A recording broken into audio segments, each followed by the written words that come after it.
Hello, I'm Greg Bonnell, and welcome to TD Active Trader Live, brought to you by TD Direct Investing. This is your educational one-stop shop for in-depth market analysis, investment insights to help boost your trading potential.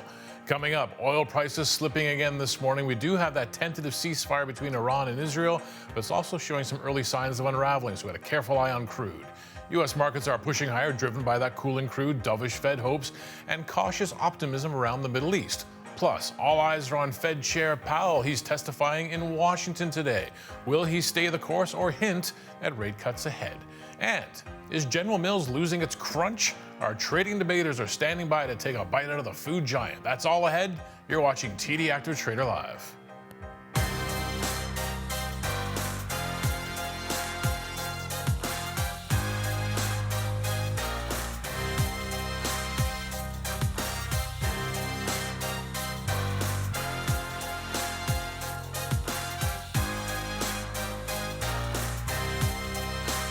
Get you up to date on the markets. Half an hour of trading under our belts. We got the S&P 500 up a very comfortable, almost 0.75%.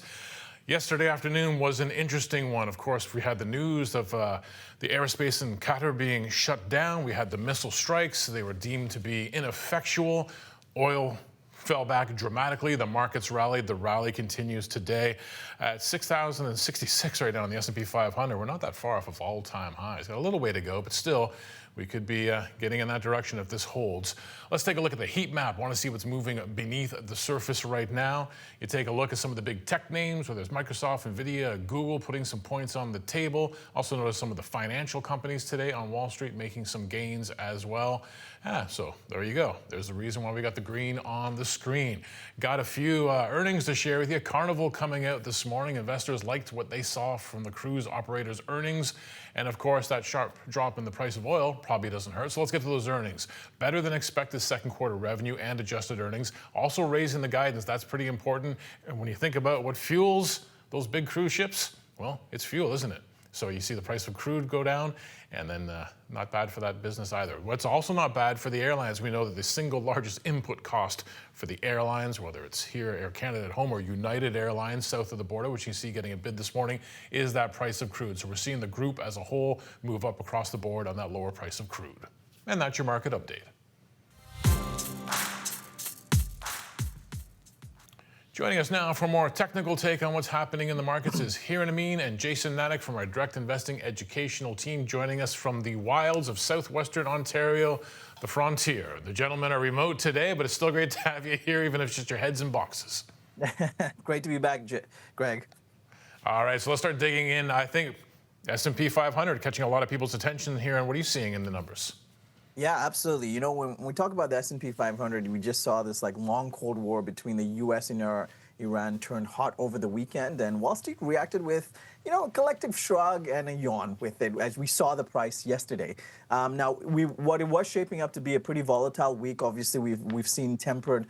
The war sort of being tempered now with a ceasefire potentially. As you mentioned, Greg, Jerome Powell is going to be testifying in front of the Senate today and tomorrow. And then Friday, of course, we have PCE numbers coming out, and that this is the Fed's preferred inflation gauge. So what we did see, and I'm going to pull the charts up and just go to my other screen over here. We did see the S&P 500 did fall 3 straight days, as of close on Friday. It did lose ground overall compared to last week.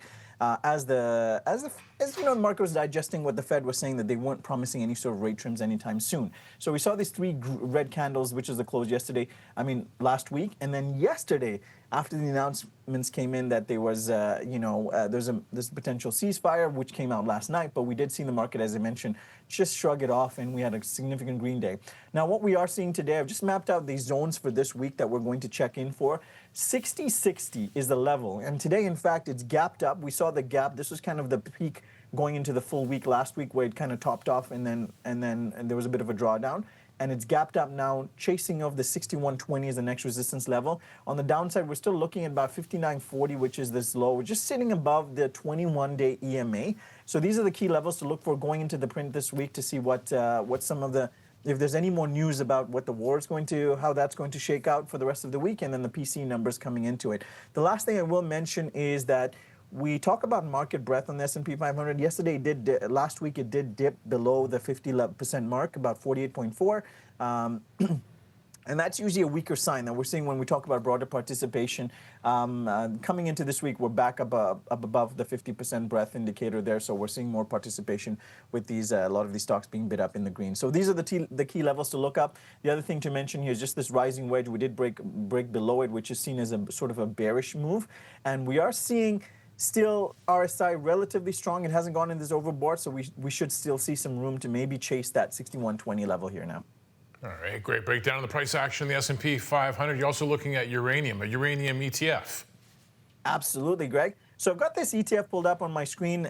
Ticker symbol is URA. So URA provides, it's an access to a basket of companies involved in mining uranium and producing nuclear components. Now, interestingly, I wanted to find out how efficient is uranium, in fact. And as we know, uranium fuels nuclear power plants to generate electricity, widely regarded as clean energy. And a single uranium pellet, a little bit slightly larger than a pencil eraser, if anyone recalls what those even are these days, what the size of that is.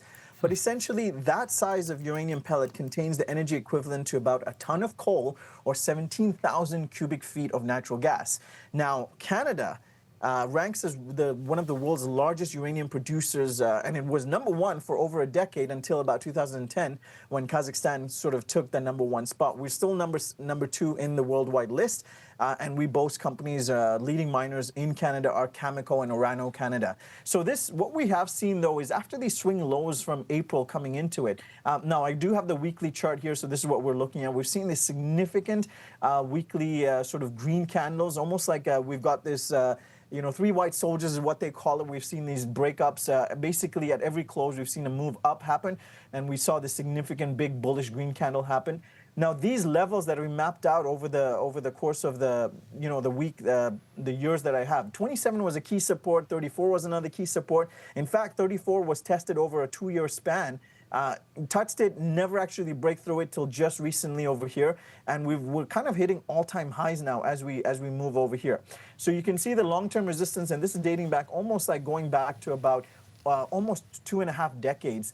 And this is touching that 45 level. So that's where the next sort of level is that we're going to see. And again, this is a lot of legislation. A lot of AI data centers are demanding more energy, drive behind it. And this is where nuclear reactors are coming into the play. Small modular reactors is what's been happening. There's nothing built in the United States just yet, but there is quite a few in works, which is causing this demand. But also we have a supply, sort of constrained supply, which is also going to buoy the price up a little bit more here. So those are the ones to keep an eye out. The last thing I will mention, Greg, on the uranium side of the thing is that nuclear power, many countries have targets as well in terms of their capacity. 400 gigawatts by 2050 is what most countries are targeting, up from 100 gigawatts today. And so this is one to keep an eye out on the uranium space there. All right, interesting breakdown on uranium. From uranium to trees. Jay, you're taking a look at a forest products company. I'm going to let you say the name. Yeah, you're right. And I've actually wrote this out phonetically, but excuse me if I get it wrong. So I'm going to go with Weyerhaeuser is how I'm going with it today. Symbol WY for those following along at home. They're one of the largest kind of lumber either producers, and they even actually make manufactured lumber products as well. But so wanted to give some different perspective from tariffs as well as the economy at large. We know that wood and lumber play a big part in manufacturing in terms of housing. But presently there's a 14.5% tariff on imported lumber from softwood lumber coming out of Canada. And the U.S. is set to review that later in the year with potential increases as well. An interesting side note, Weyerhaeuser is, coincidentally enough, the largest private landholder in the U.S. with over 10.6 million acres of timberland in its possession. But what kind of brought them to my attention was a recent announcement around a $500 million allocation that they've made to construct a new plant. And it's on a bit of a forgotten asset. We're talking American pine, oftentimes considered to be too small or too crooked to make lumber for construction purposes. But this plant is actually designed to create a manufactured lumber called OSB. They have a similar factory in Ontario here, and it actually routinely sells out of their products.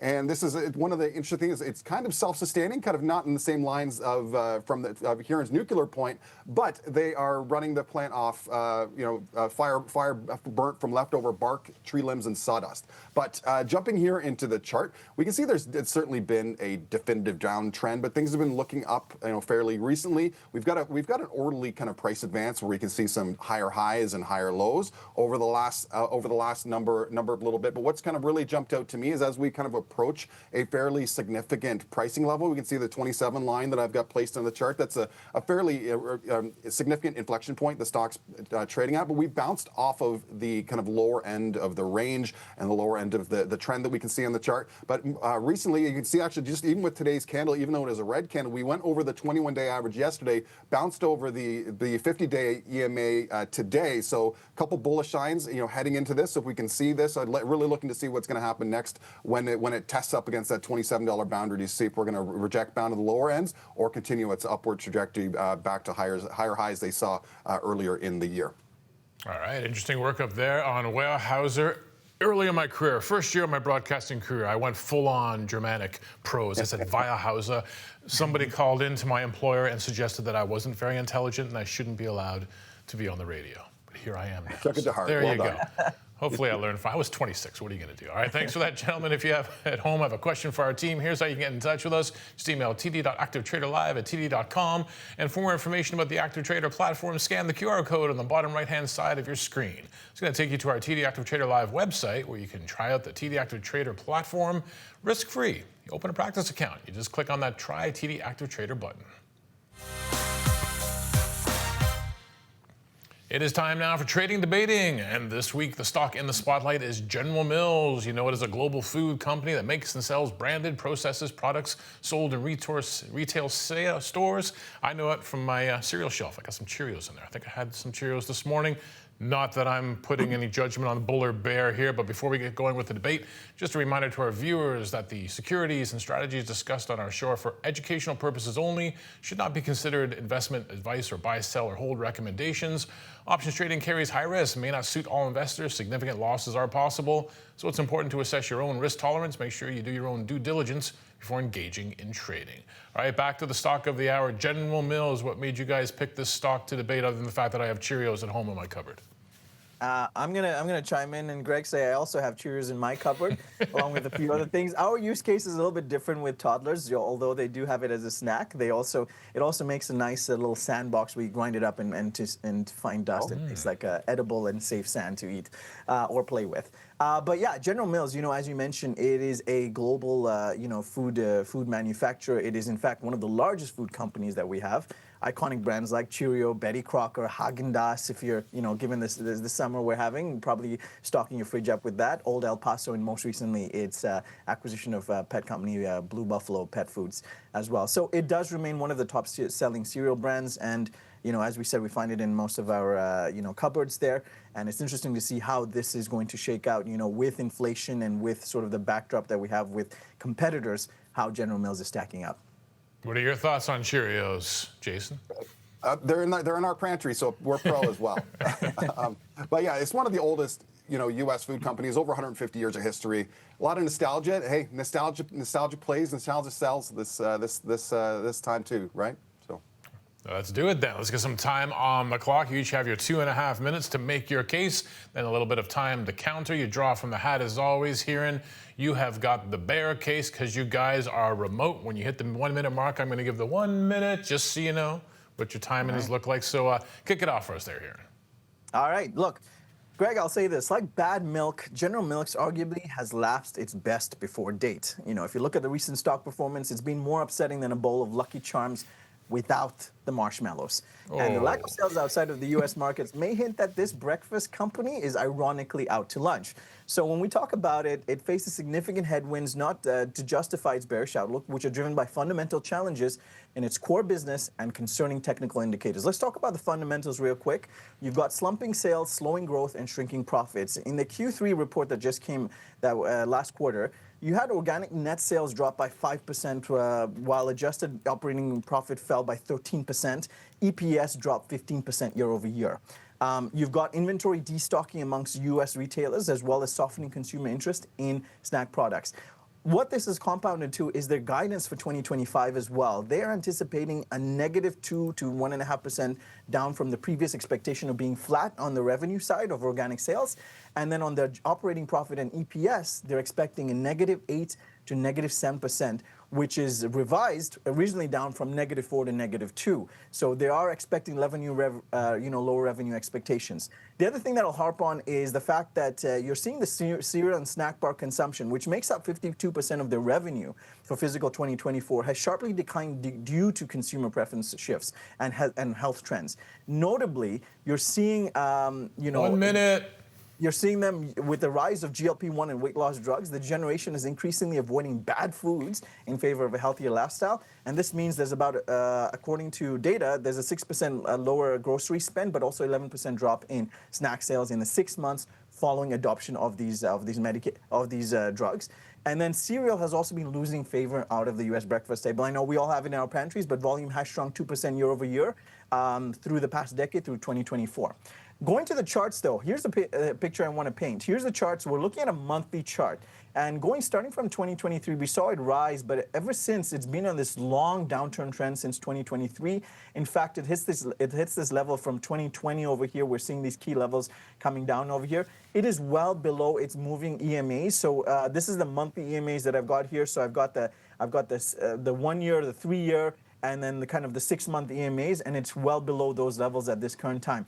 Also, to add to that, you've got momentum also confirming that. Make sure you heard that bell all the way from London, Ontario. I did hear it from here, Greg. Loud and clear. Wow, that comes in strong. Loud and clear. All right. There was a bit of a poetic flourish off the top of there from here. And Jay, what do you got for us for your 2.5 minutes? Oh yeah, that was definitely a flourish for sure. But let's hear when we think General Mills. If you're like me, we think cereal. We've talked about it. Heron was naming off many of the iconic brands in their portfolio.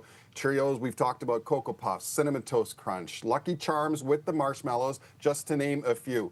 Now, take Cheerios alone. It's the best-selling U.S. cereal. Over 140 million boxes were sold last year. Makes up 11%. Even if it's a shrinking market, it still does make up a really big chunk, 11% of the U.S. market, helping General Mills take a big chunk of that market, 30%. And we're talking, this is an $11 billion pie here. So this is we're not talking about peanuts. And then General Mills is neck and neck for top dog. It could bode well for them in the future. Thinking about kind of trends. I've looked at some research from a firm called Mintel. They did a bit of market research. 56% of millennials are saying they've eaten cereal as a snack at home, not just for breakfast anymore, everybody. A snack at home compared to 32% from baby boomers. So if that trend continues, the future is looking bright here. But cereal is just one of a very well diversified, one of their premium brands that make them essential to keep their stock shelved for retailers. We're talking Betty Crocker, we're talking Pillsbury. Here I mentioned Old El Paso, Green Giant even. The list goes on and on. Two quick things to point out. Old El Paso, just talking specifically about their taco kits. Third most selling taco kit in 2023, over $440 million in sales. That's not nothing. Betty Crocker, as of 2020 number, that's the most recent numbers I could find here. But talk about penetration in the market. 100 million people used their box cake products. 1 minute. We're talking 30% of penetration. That's pretty solid. I've got some other stats. We'll save them for later. Let's jump into the chart so we can get a nice look at what's going on. I wanted to kind of back out and see what the longer term trend is. Up on the chart, what you see here is a monthly candle. We're now approaching, yes, we are in a downtrend. We're approaching a pretty significant inflection point around $50. So we've seen it bounce off that level in the past. But interesting enough, when I've got the 200 period average, General Mills has never traded below the 200 average on the monthly chart, so that's pretty interesting. But let's zoom in on more recent times so we can get a different, more considerable look on what we're going on now. Normally you see these as bearish patterns. I've got a couple double tops pointed out for me, but it's that repeatability and that potential for upflow. We saw it shed off 12%, 11%. But if history repeats itself, we've got potentially a 20% measured move up back to the next resistance points that the previous double top had created for us that's on the chart right now. All right on time there for Jason, even though he can't see it physically, because when they're in the studio, might tell. They see my hand. I try to hide my hand, but they see the hand move. All right, boys, pretty good. You got 3 minutes to counter. This will be a bit tricky because you're remote. We encourage you to walk all over each other, but not too much. Go for it. Just see what happens. Yeah, I'm gonna kick it off here, Greg. He mentioned cereals are kind of still being found in our pantries and people snacking on it. Oh, they've come into crossfires legally, because the Texas AG, Ken Paxton, as well as the current Health Secretary RFK Jr., over their alleged misrepresentation of what cereals are and being marketed as healthy products, and also for the use of artificial food coloring. In fact, General Mills said, back in this dates back to 2015, where they did remove those artificial dyes out of their products, but only did so temporarily before re-adding them in. Now they have committed to say that we're going to remove it out of those product portfolio by the end of 2027, but it remains to be seen whether that's just sort of more posturing before they, if they find a solution how to really keep it in their product line. The other thing I'll also mention is, when you look at the fundamentals, despite it being very low driven because of the prices, fallen to levels that haven't been seen in like over a decade, you are seeing low PEs, and that might be indicative of being, buy the dip moment kind of with a defensive play. But this is more a value trap than a defensive opportunity. You have sales that are declining. Last 5 earning reports, out of the last 6, 5 of the earning reports have had net sale decreases, which means, Jay, that there are competitors that are eating their breakfast, or General Mills' breakfast. Well, you could put it that way. But many sort of valuation metrics, we're talking PE, you mentioned, price to sales, price to book, price to cash flow, all showing undervalued. But one of the things that are showing really nice here is their gross margins are essentially in line with industry average, so they're keeping things in line there. As well, their profit margins are nearly double the food processing industry average. So that's nice. That's a nice feather in their cap. And they're still, showing as undervalued in terms of fair market value. Morningstar's got them pegged at $71, so there's lots of upside potential. But backing this out to the broader economy, the sector, the consumer staple sector, is typically known as a defensive sector. What are we potentially rotating into? We're thinking, economic headwinds. There's been the R word, the recession is out there. So this is a sector that tends to perform in volatile markets. And then we take a look back about the stability that GIS offers from a dividend perspective. We have 124 years of never missing a dividend. So they manage their return to their shareholders well. They're able to manage their cash flow and through those margins as well. So there's been a really long-term success story, not just a short-term blip that we've seen. And I'll say one thing on the fact that yes, you are right that the fact that they've had this long storied history, dividend history, is great. But one of the other things that you have when you talk about the consumer defensive space is that you have inflation as well. Grocery inflation is a real thing. Also, what that has led to consumers is increased trade down behavior and going to lower cost private labels. Think of your Costco's, think of Walmart and the other private label brands. Now, in fact, General Mills or GIS's cereals actually sell for 20 to 30% of a premium compared to the competitors like Kellogg's. When you think about Pepsi's, Quaker Oats, Kellogg's brand of cereal, and Post as well there. Oh, that ran away on us. Listen to that sustain. Listen to that. All right. So, spirited debate, gentlemen. Let's start off with possible ways to play this through options. I want to start with Jay on the bull side. How could you possibly play this as a bull? All right, so when we're thinking about a bull side, we want to be, let's actually bring up the chart that I've got on the screen right now, because I think this is a really nice place to start. When I'm looking at these patterns that have been on the screen, yes, the double tops are typically going to signify a pullback. But what I'm more concerned about is I'm trying to find timing on a near-term trade. So we've talking anywhere from 8 to 10 weeks for these upside trends to take place. So if I'm starting to have that play out, I want to go ahead and give myself that amount of time to kind of be right and be in market to see if this will actually come to pass. Looking out, we know we've got earnings coming up this week, but we know earnings are coming out mid-September. It's every 3 months like clockwork. So we have an opportunity to kind of get involved potentially in both, because if we move over to the option chain in here, we've got an expiration out to September 19th, kind of the day after their next period earnings. When I'm kind of deciding on strategies, I'm thinking always going between credits and debits to see if there's enough risk and reward for me to choose between the two. Their options are fairly low priced in terms of their premiums. So there's not typically a lot of meat in the bone. There's not going to be enough risk, not enough reward here for me to take in the risk of a credit spread, which gives me additional flexibility. So I've made the choice to go with a bull call spread or a debit call spread, thinking that we can purchase out to September. We've got an option to play is out to buy something close to the money. So we're going to get good mirroring with Delta, buying a 55 and then looking to kind of sell something a little bit further out. Right now, there doesn't appear to be a whole lot of trading going on at the 62.5s. But when I was playing around with this yesterday, hoping that we get this in it at a debit of around $2, so still leaving us with over $5 of potential upside. And one thing I like to do, and I've done this on the last couple shows, is I want to map this out on the chart so we can get a nice visual of kind of what we want to happen. So we can see here the expected range of the stock is in white, these white dotted lines on the chart. So this is where if I price the at the money straddle, it is plus or minus from the current price about $6. The green line is the long strike that I've selected. The red line is where max gain would happen if we can have the price exceed 62.5. The yellow line is where we break even at expiration. So looking at the chart, we've got time to bump if we get a move either with this earnings or because we've got time in market with this particular long call strategy. We can all we need to do is get over the yellow line to put ourselves in profit from this particular perspective. We're thinking bulk call spread. All right, if you're thinking that and it doesn't go your way, what are we putting on the table here? Yeah, that's the catch-22 here. So right now it's trading. If I bring up the ticket right from the bottom of the screen, the natural sitting at 205, the midpoint sitting at $1.78. Any debit trade when we're thinking options, our max loss is going to be the premium that we can put in here. So the lower we can spend, the lower our risk is, and the more meat we're leaving on the bone. But if we can get this thing for anything under $2, $200 per contract in the spread is going to be our max loss. Interesting play there. If you're a bear on the cereal, bear on General Mills, how could you possibly play it here? Absolutely, Greg. Yeah. So coming into this, where the stock is kind of hitting near its 5-year lows, that doesn't mean that there isn't any more room to fall. In fact, when you look at the pricing, we do see, and I've got the chart pulled up to kind of map where the levels are. One of the things that I noticed was again, going back to the monthly chart, we had this bear flag pattern that formed over here. And what this is indicative of, if we wanted to see what the measured move would be after this pattern, completes, and it started breaking down below this sort of flag area here.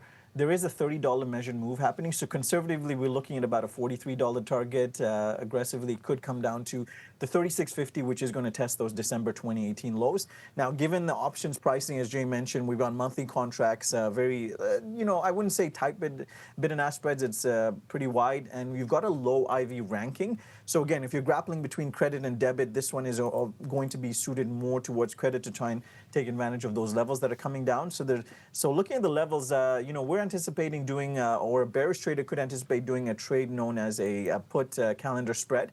So essentially what we're looking to do is we're going to take advantage of time to our side. So we'd be looking to sell the 45 strikes. I've mapped out the level over here. So we'd be selling the near month. So that if I just bring up the option chain here, near month would be the 18th of July 45 puts over here. And then we're looking to go ahead and buy the September, which is roughly about just shy of 90 days, go and buy the 45 strike over here. Now, this trade is a debit trade, so it is costing roughly about, the mid price is 40 cents right now, so it'll cost us $40. So ideally what we want to happen is coming into the July expiry, we want the stock to meaningfully come down, but we don't want it to get below the 45 level just yet by July. But by September, we do want it to break below that 45 level. Our break-even price that we're looking at over here right now is going to be that $44.60 based on our cost that we're spending right now. You know, in life, you can't always get what you want. What if you don't get what you want on this trade? What are you putting out there? Well said, Greg. Yeah, in this case, what we don't want, or what we're not going to get, is if it doesn't get down to the 45 level. In that case, we're only going to be losing what we're spending, and in this case, it's 40 cents or $40 here. Now, keep in mind, you do have a shorter term expiry in the near month, so you do have always assignment risk that could play out because it's staggered over different expiries. So if it does happen as well, that's another risk to think about. If it does fall through and we get assigned, we're going to have to take delivery of those shares at the $45 piece. So those are the two things to sort of keep an eye out on. A lot of interesting ideas there for our audience. Guys, thanks for laying out the bull and bear cases for General Mills. Just a reminder to our viewers that this debate was for educational purposes, not reflect our personal opinions about the stock, even though we have Cheerios in the pantry. Now, before we move on, Jason, you're going to address a viewer email we got about options and dividends. You got that right. So in the education segment here, we've got a bit of a two-parter. First off, to the audience question, shout out to whomever you are out there in the virtual world, but keep those questions coming in so we can go ahead and address them here on the platform. Now, first around, in terms of dividends and options, we need to understand that if you own a call or own a put or you're short an option, you're not going to be receiving the dividend. When you own an option or you're short an option, you have the right to buy or sell, or the obligation to buy or sell the stock. You don't actually have the stock itself, so you won't be getting any dividends. But that's not to say that dividends aren't going to play into the options as well. Because they are going to affect the price of the option. Is going to bring the stock down. But there's some of the things that we need to understand with dividends. There's some potential for risk here. When I think about dividend risk, that's mainly around folks that are short on calls. Dividends, when dividends are ex-dividend dates, if your options are very close to being in the money or in the money by just a little bit, that could increase the likelihood that you may be assigned on your short calls as well. So that's something to keep in mind. Is you're never going to be sticking your head in the sand. Make sure you keep an eye on the corporate calendar of any of the stocks that you're involved in, especially if you got options on them. And the last thing to know here, if you do own stocks and you've written options on them, it doesn't preclude you from receiving your dividends. It's one of those things. You only are going to get the dividend, just to re-stress that, if you are an owner of the shares. That is going to be how that's going to play out. All right, so that's the question. The second thing I want to touch on is the next Greek in the line. We talked about theta last week.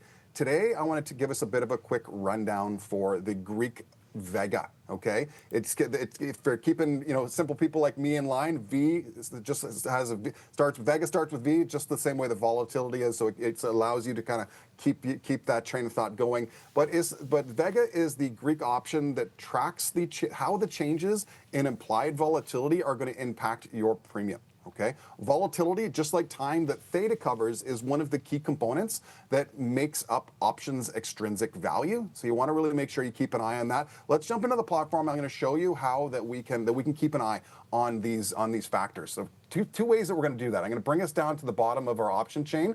I want to highlight for everybody today's option statistics. First of all, we've gone here during our debate many times. A few quick things I'm going to point out. On the left-hand side, first you've got your 52-week IV rank. This is very similar to your pricing range that you might be familiar with for tracking the stock price. We can see the high for the volatility, the implied volatility, and then we've got the low for the volatility. So we can get a sense of where we're at kind of in that continuum throughout the year. We've got implied volatility as well as historical volatility. Historical volatility is what also called delivered volatility. This is how volatile the stock's been in the past. It may or may not impact an option premium. Implied volatility is forward-looking. It's not directional, but it certainly will impact a option premium. And then we have the direct implied volatility number right here. Thinking about, we're still on GIS, so General Mills, it's 32.85, which puts us at 70% of the volatility range. This gives us, it's nearer towards the top. GIS is typically a lower volatile stock, but right now it's volatile for itself right now. So we're trying to compare apples to apples. We're not going to be comparing GIS to other stocks. We want to know how volatile is within its own range. All right, and then if we want to get a sense of how we can monitor Vega in your option chain, much like we did last week with Theta, I'm going to bring us up to the hamburger menu into the top right of our underlying quote. If we go down to the option chain, we're going to look for volatility on the left-hand side. And if we go ahead, not volatility, look for Vega rather. If we go ahead and drag this out and go ahead and hit apply, we can see that Vega has been added in both to the calls and the put side. It's quoted in cents. So if we look at the money $55 calls, it has a Vega of 10 cents. So that is telling me every 1% increase or decrease of implied volatility, this 10 cents will be plus or minus onto our option premium. But one quick thing to know, IV or implied volatility just doesn't move in nice, neat 1% little bits. It can move in, especially if you have like an IV crush after earnings or something like that, can be moving in big percentages, 5, 10, 15%. So you'll have to go back and take a look to see what's normal for the stock that you're moving in. This could have a big impact on a stock or an option premium with the changes in the implied volatility expectation. Right, interesting stuff. A little bit deeper into the Greeks. If you have a question about the TD Active Trader platform, or if there's a stock you want to see our trader debaters go head-to-head on, just send us your emails and suggestions to our email, td.activetraderlive@td.com. And for more information about the Active Trader platform, scan that QR code on the bottom right-hand side of your screen. It's going to take you to our TD Active Trader Live website. If you can't join us live, be sure to watch the YouTube page. You can catch up on all our previous videos.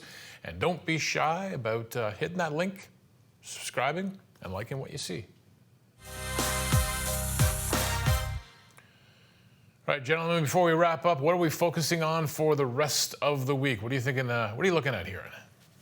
Yeah, so just on the macro front, Greg, PC is what I alluded to earlier. So that's the big data. So there's a bunch of macro data, but PC is the big one that's coming out on Friday. Again, this is the Fed's preferred inflation gauge, which covers consumer spending and price changes. It's expected that core and both PC measures are going to be between that 2.6 to 2.8% year over year. A 0.1% increase is what's expected. Now, if it does come in higher than expected, of course, that could reinforce the hawkish Fed tone that's there, which means that it could lift yields and pressure equities and gold. But if we have a lower than expected number breaking below that 2.6 level, then it could revive possible rate cut hopes and also support equities and boost the yellow metal gold. But the other thing is on the earnings front, we've got Micron that's going to be reporting. So Micron is, the Idaho-based company is established as one of the world's leading worldwide providers of semiconductor memory solutions.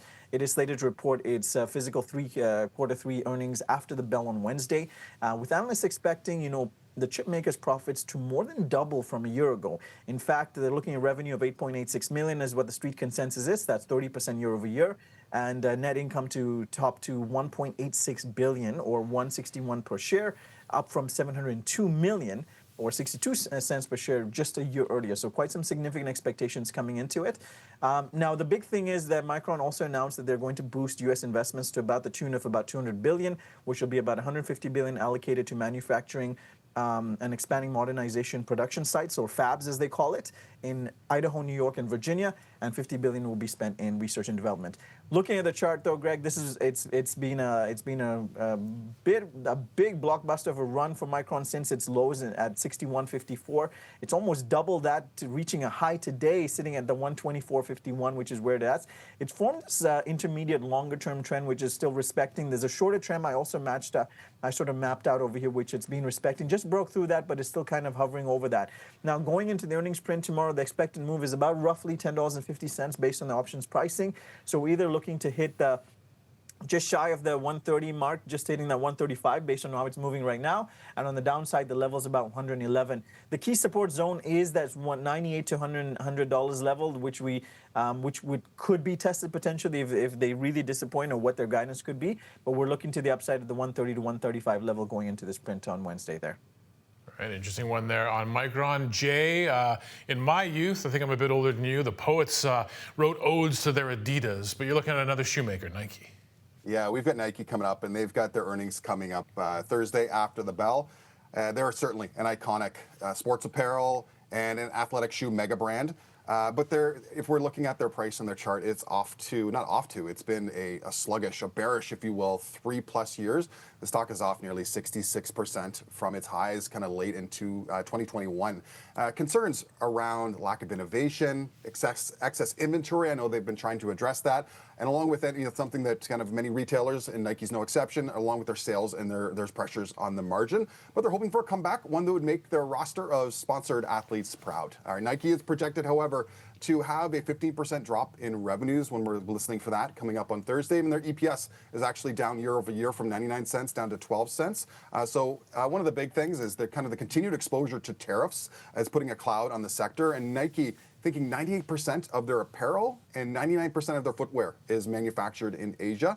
And then Nike itself, as you'd expect, they're putting a positive spin on this. CEO Elliott Hill is terming their Win Now plan to focus on key partners, its products, and connection to international, just to restate, international athletics. But from a quick scan of the news leading into this, over the last 2 weeks, we've seen 5 analysts either reaffirm their ratings as well as increase price targets. So maybe they're thinking there's a bit of a value play. But on the chart, we can see there's a pretty significant, there's that 66%.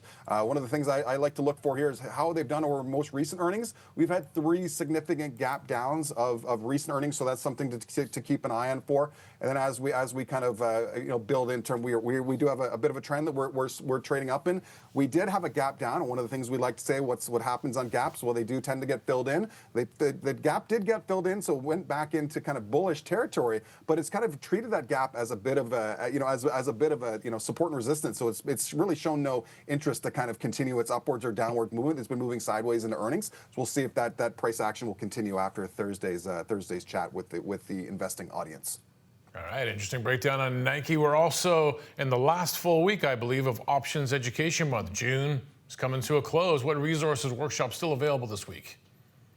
Yeah, you're right. It's been a big month for us on the education team and putting a lot of option info out into the world. But we're not done yet. Still lots of learning opportunities. A couple quick highlights that I want to give to everybody is on Wednesday and Thursday. That's our fourth in a 4-part series for both Hiran and myself. We've both been kind of navigating the worlds. I've been taking a bullish view, and Hiran's been taking the bearish view, and we've been kind of finding trades, navigating, and manage them. Well, we're going to put a bow on the whole process Wednesday and Thursday at 3 o'clock for each of us. And I do want to also highlight on Friday coming up, Hiran and myself, if you'd want to, if you can't get enough of us here, on Friday we've actually going to be putting our heads together and having a Q&A session. So come in there, ask us your hot burning questions, and we'll walk you through our thought process and show you how we like to consider things on the platform. So Hiran, do you have anything to add? Yeah, I'll just add, on the strategy side of things, we're also going to be unpacking the Iron Condor strategy today at 1 o'clock. So if you're free, please do join us. We'll talk. I know we featured that on the show a couple of times. And then on Friday, we've got the wheel strategy as well that we're going to cover, which is just a cycle of selling, covered calls and selling puts as well. So we'll really unpack that strategy for you. And then next week, just to kind of round up Options Education Month, we have a special class that we've been running throughout the month, but the last one will be trading options in a small account, especially for those who are looking to get into options trading. Great one to join for to close out the month. Sounds like great stuff, and the Dream Team presenting it. Guys, thanks for another great show. We'll talk next week. Thank you, Greg. That's our show for this week. As always, investors should perform their own due diligence before trading. Thanks for watching.